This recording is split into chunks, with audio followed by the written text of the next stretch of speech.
Memorial Health System provides comprehensive health services that meet the needs of the region we serve, and we are proud to present Memorial Health Radio. Here's Melanie Cole. In school, healthcare providers are taught how to treat illness, but they're not necessarily taught to effectively help patients and themselves to prevent and reverse chronic disease through lifestyle. Today, we're talking about lifestyle medicine with Dr. David Drozik. He's an osteopathic medicine physician with a specialty in lifestyle medicine at Memorial Health System. Dr. Drozik, I'm so glad to have you with us today. What an interesting topic and such a fascinating field that you are in. Start by telling us the current state of disease today and how it's related to unhealthy behaviors. We have a raging epidemic of chronic lifestyle-related diseases that are bankrupting our healthcare system and greatly impacting our workforce and productivity. It's bringing a lot of misery to many of our families, and there's no way we can continue along this path. We can't afford it economically or socially. So when you docs go to school, are medical professionals, because back when I was in school, there wasn't much talk about nutrition or even really exercise and the profound effect that it has on the body. Are medical professionals these days getting the education to treat the person and not just to look at the disease? That's beginning to change, fortunately, because of a lot of the work that the American College of Lifestyle Medicine is doing.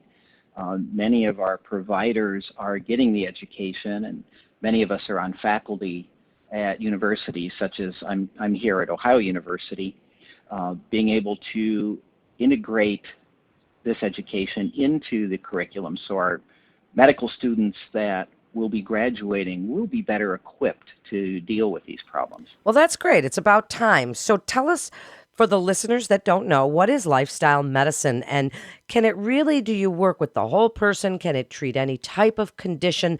How is it typically practiced? Well, lifestyle medicine does deal with the whole person.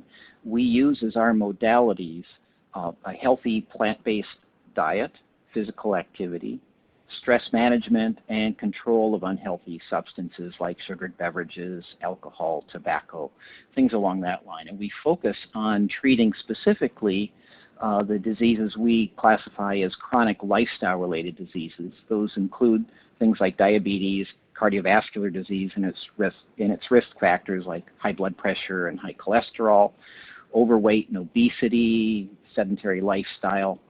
And it also has positive effects on depression and anxiety and autoimmune diseases. It's helpful in preventing and even treating many of our most common cancers.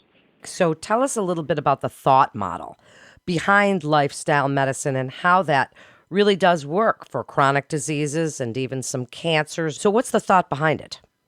Oh, it's difficult to say in a few minutes, other than if you look at the change of our illnesses over the last couple of generations, as well here in the U.S. as well as globally, we see this tremendous rise of things like diabetes and cardiovascular disease that were pretty minimal and actually rare diseases 100 years ago.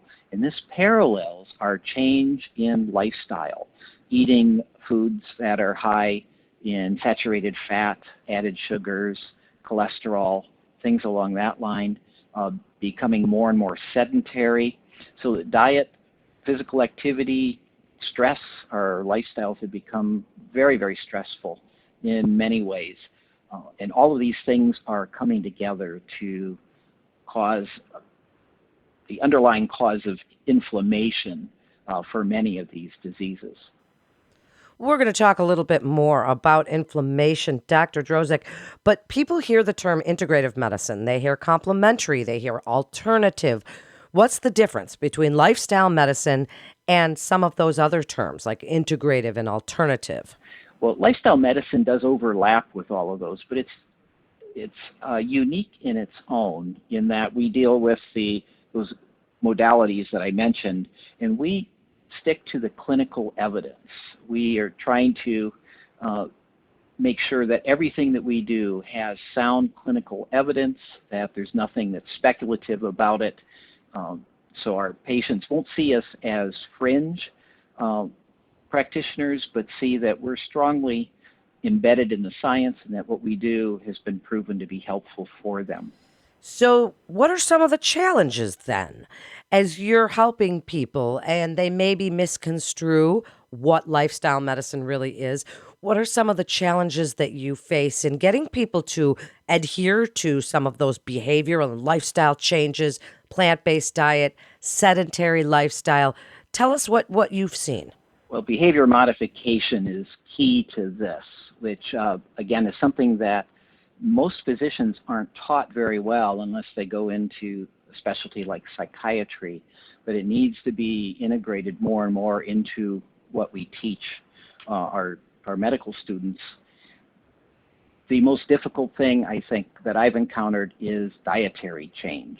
People are willing to exercise more for a time, but to ask them to change their dietary habits touches on their emotions.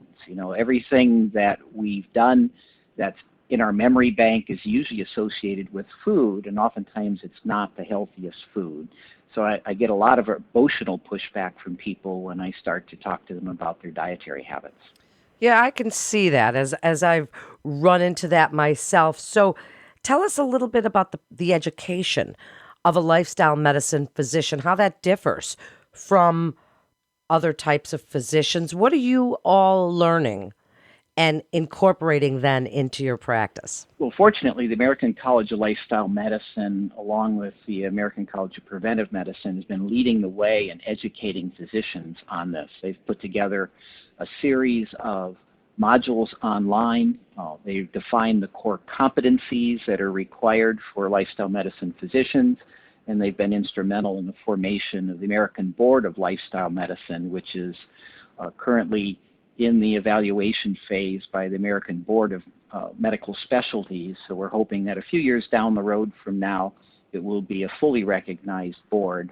We have to have several years of offering the board exam successfully before we can fulfill all those obligations for it to be listed as a full medical specialty. One thing that people question, and when they're wondering about this type of medicine, is can you still get lab tests? Are there still things like x-rays and MRIs?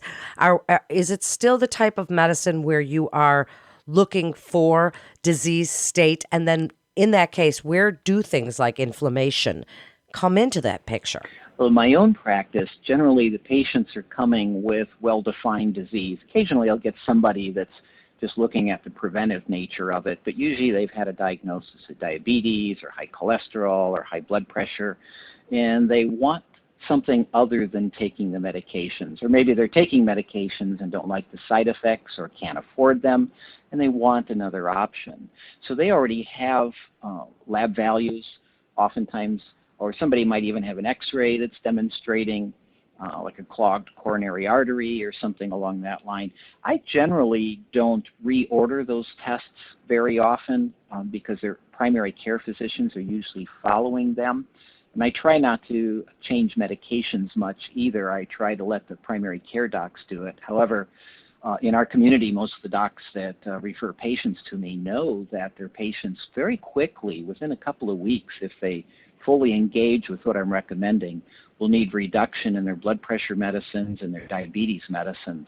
So it's a very powerful effect that they get. But occasionally I will order some lab tests if there's not another provider ordering them, or I feel like we need to follow up on a patient for something in particular. Well, thank you for that answer. So, Dr. Drozek, tell us about the Athens Primary Care Clinic. What are the facilities like?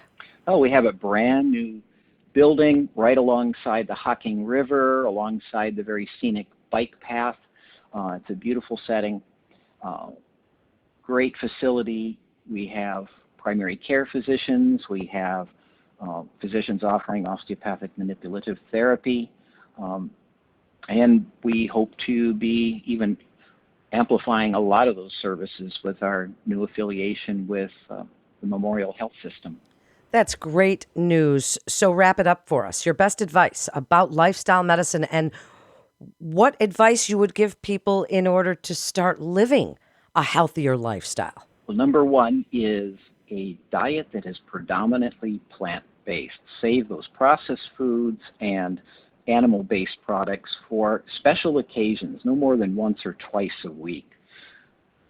Eat them all together on the same day. Don't stretch them out day by day because of the inflammation that they cause. You want several days free of inflammation so your body can utilize its self-healing mechanisms. Physical activity, at least 30 minutes a day of moderate activity. Stress management techniques can be many, but do something to break your mental cycle that is causing stress, something that will be enjoyable and take your mind away. And of course, if get rid of those unhealthy habits, if you need some help, certainly find somebody that can help you with those. It's great information. Thank you so much, Dr. Drozek, for joining us today and sharing the really burgeoning field of lifestyle medicine with us. Thank you again. That wraps up this episode of Memorial Health Radio with Memorial Health System. Head on over to our website at mhsystem.org for more information and to get connected with one of our providers. If you found this podcast informative, as I did, because what an interesting form of medicine that we can all look to, please share it with your friends and family. Share with people that you know that have chronic disease states so that we can all learn from the experts at Memorial Health System together. And don't forget to check out all the other fascinating podcasts in our library. There's a bunch of them. Until next time, I'm Melanie Cole.